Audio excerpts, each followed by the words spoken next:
नमस्कार दोस्तों, मैं अभिनव। स्वागत है आप सभी का। आज की इस वीडियो में हम बात करने वाले हैं अंतर्राष्ट्रीय ओलंपिक समिति के बारे में, यानी कि IOC, जिसके दरअसल अभी हाल ही में 141वें सत्र का उद्घाटन किया गया। आज की इस वीडियो में जानेंगे इसके बारे में विस्तार से। साथ ही अभी जो IOC है ना, यह काफ़ी न्यूज़ में है। न्यूज़ में इसलिए क्योंकि अभी हाल ही में एक बार फिर से क्रिकेट को ओलंपिक में शामिल किया गया है। ठीक है, इसके अलावा और भी 4 स्पोर्ट्स है जिसको ओलंपिक में शामिल किया गया है।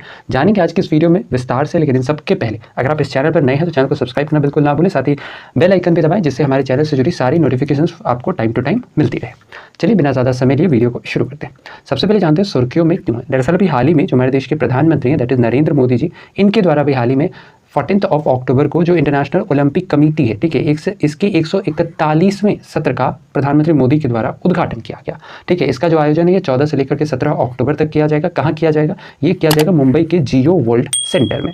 साथ ही ध्यान रखना है, यह दूसरी बार है जब भारत इंटरनेशनल ओलंपिक कमेटी की मेजबानी कर रहा है। ठीक है, 40 वर्षों में। ठीक है, 40 वर्षों के बाद ये ऐसा क्षण आया, ऐसा पल आया है जब भारत इसकी मेजबानी कर रहा है, और ये सेकेंड टाइम है। इससे पहले अगर हम बात करें तो भारत सन 1983 में, ठीक है, इंटरनेशनल ओलंपिक कमेटी के 86वें सत्र की मेजबानी कर चुका है, जिसका आयोजन कहाँ किया गया था? नई दिल्ली में किया गया था।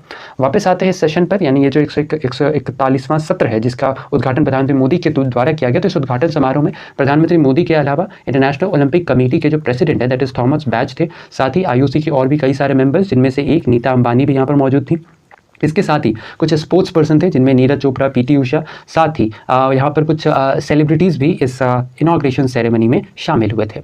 इसके अलावा अगर हम बात करें तो यह जो IOC है, यानी कि यह जो अंतर्राष्ट्रीय ओलंपिक समिति है, ठीक है, इसके अंतर्गत होता क्या है कि यह एक्चुअली में IOC के जितने भी सदस्य हैं उनकी एक बहुत ही इंपॉर्टेंट बैठक होती है, एक महत्वपूर्ण बैठक होती है, जिसके अंतर्गत फ्यूचर में ओलंपिक का जो आयोजन किया जाएगा, ठीक है, उससे रिलेटेड कुछ डिसीजंस वगैरह लिए जाते हैं, कुछ महत्वपूर्ण फैसले इसके अंतर्गत लिए जाते हैं इस IOC सेशन के अंतर्गत। और इसी क्रम में, ठीक है, अब की बारी जो कि मुंबई में आयोजित किया जा रहा है इंटरनेशनल ओलंपिक कमेटी का 141वां सेशन, इसमें जो IOC के प्रेसिडेंट है थॉमस बैच, इन्होंने फाइनली यह घोषणा की है कि जो 2028 का जो ओलंपिक होगा, जो कि लॉस एंजलिस में खेला जाएगा, ठीक है, इसमें 5 नए गेम्स को शामिल किया जाएगा। ये 5 गेम्स कौन कौन से? इनमें एक तो क्रिकेट पता है, बाकी के 4 गेम्स को हम देखेंगे। लेकिन उससे पहले जान लो कि जब भी किसी भी गेम को ओलंपिक के अंतर्गत इंट्रोड्यूस किया जाता है, ठीक है, तो उससे पहले होता क्या है कि जो अंतर्राष्ट्रीय ओलंपिक समिति है, ठीक है, इसके अंतर्गत वोटिंग कराया जाता है।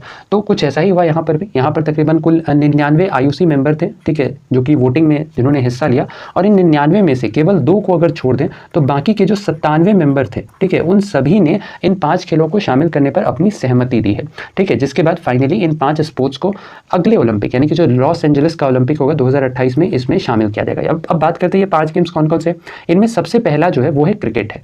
क्रिकेट जो कि एक बार फिर से 123 साल के बाद एक बार फिर से इसे ओलंपिक में खेला जाएगा। अगर हम इससे पहले बात करें तो इससे पहले सन 1900 में, ठीक है, जो क्रिकेट है उसे ओलंपिक में खेला गया था। कौन सी ओलंपिक में? तो ध्यान रखना है, पेरिस ओलंपिक में खेला गया था। ठीक है, और इसके अंतर्गत जो इंग्लैंड है, इसने फ्रांस को फाइनल मुकाबले में हरा दिया था। अब की बारी अगर हम बात करें तो यानी कि जो 2028 का जो ओलंपिक होना है लॉस एंजलिस में, ठीक है, तो यहाँ पर जो क्रिकेट का आयोजन किया जाएगा, इसका जो फॉर्मेट होगा वो होगा T20 फॉर्मेट में। ठीक है, इसके अंतर्गत इसका आयोजन किया जाएगा। बाकी के 4 स्पोर्ट्स की बात करें तो इनमें एक तो है स्क्वैश, एक है बेसबॉल, ये जिसे सॉफ्टबॉल कहते हैं, एक है लैक्रोस और एक है फ्लैग फुटबॉल। एक एक करके सभी को जानते हैं। देखो, सबसे पहला आता है स्क्वैश। स्क्वैश की बात करें तो इसे 2 फॉर्मेट में खेला जाता है, सिंगल्स की कैटेगरी और डबल्स की कैटेगरी। सिंगल्स के अंतर्गत 2 प्लेयर होते हैं, ठीक है, जबकि डबल्स के अंतर्गत कुल 4 प्लेयर्स होते हैं। अच्छा, स्क्वैश के बारे में एक और चीज ध्यान रखना कि इसमें जो कोर्ट होता है, ठीक है, सिंगल्स के लिए जो कोर्ट का जो लेंथ और ब्रेथ होता है वो 9.75 इंटू 6.4 मीटर का होता है, जबकि डबल्स के लिए ये 13.72 गुने 7.62 मीटर का होता है। ठीक है, इसके अलावा बात करें बेसबॉल, जिसे सॉफ्ट बॉल भी कहा जाता है, US का नेशनल स्पोर्ट्स भी है। ठीक है, बेसबॉल के अंतर्गत बेसिकली ये क्रिकेट टाइप सा होता है। ठीक है, और इसमें 2 टीमों के अंतर्गत प्रत्येक टीमों में 9 खिलाड़ी इसमें होते हैं। बात करें लैक्रोस की, ये थोड़ा सा नया टाइप सा, हालांकि है ये बहुत पुराना गेम, बट सुनने में बहुत ही नया लग रहा है ना। और इसके अंतर्गत बेसिकली 2 टीम्स होती हैं और दोनों टीमों में 12-12 खिलाड़ी होते हैं। 12 खिलाड़ी इसमें टीम के अंतर्गत होते हैं, लेकिन रोस्टर के अंतर्गत 6 खिलाड़ी मैदान पर उतरते हैं। इनमें से एक तो गोलकीपर होते हैं, ठीक है, और 5 प्लेयर होते हैं। ठीक है, इसके अलावा बात करें अगला जो है वो है फ्लैग फुटबॉल। फ्लैग फुटबॉल जो कि इसके अंतर्गत कुल 12 खिलाड़ी जो होते हैं वो इसमें प्रत्येक टीम में होते हैं फ्लैग फुटबॉल के अंतर्गत। इसमें 2 जो है वो जो सेकंड हाफ होता है, ठीक है, 20 मिनट के 2 हाफ इसमें आयोजित किए जाते हैं। ठीक है, 20 मिनट्स के 2 हाफ आयोजित किए जाते हैं और प्रत्येक हाफ में 2 मिनट का वार्निंग टाइम भी होता है। तो कुछ इस तरीके से ये खेला जाता है, इसका नाम है फ्लैग फुटबॉल। तो ये 4 स्पोर्ट्स हैं जिसे अगली बारी ओलंपिक में, यानी 2028 का जो लॉस एंजलिस ओलंपिक होगा, इसमें शामिल किया जाएगा। फिर से देख लो कौन कौन सा। स्क्वैश, बेसबॉल, जिसे सॉफ्टबॉल कहते हैं, लैक्रोस, और अगला आता है that is flag football. Clear है? आगे चलते हैं। इसके अलावा बात करें IOC की, यानी कि जो इंटरनेशनल ओलंपिक कमेटी है, ठीक है, इसकी स्थापना सन 1894 में की गई थी।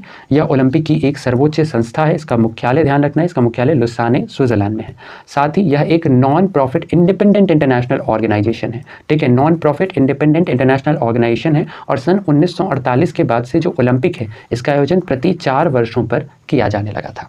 तो ये था हमारा आज का ये वीडियो, जिसके अंतर्गत हमने बात की इंटरनेशनल ओलंपिक कमेटी के बारे में, जिसकी अभी हाल ही में 141वीं बैठक मुंबई में आयोजित की जा रही है। आशा और उम्मीद की वीडियो आपको इन्फॉर्मेटिव लगा होगा। अगर वीडियो पसंद आया है तो वीडियो को लाइक शेयर, चैनल पर अगर नहीं है तो चैनल को सब्सक्राइब करना बिल्कुल ना भूलें इसी तरीके के इन्फॉर्मेटिव वीडियो के लिए। ऐसे में आज के लिए इतना ही। अपना ख्याल रखें, स्वस्थ रहें, सुरक्षित रहें। आपसे फिर अगली वीडियो मुलाकात होगी, तब तक के लिए धन्यवाद। गुड बाय, टेक केयर, जय हिंद।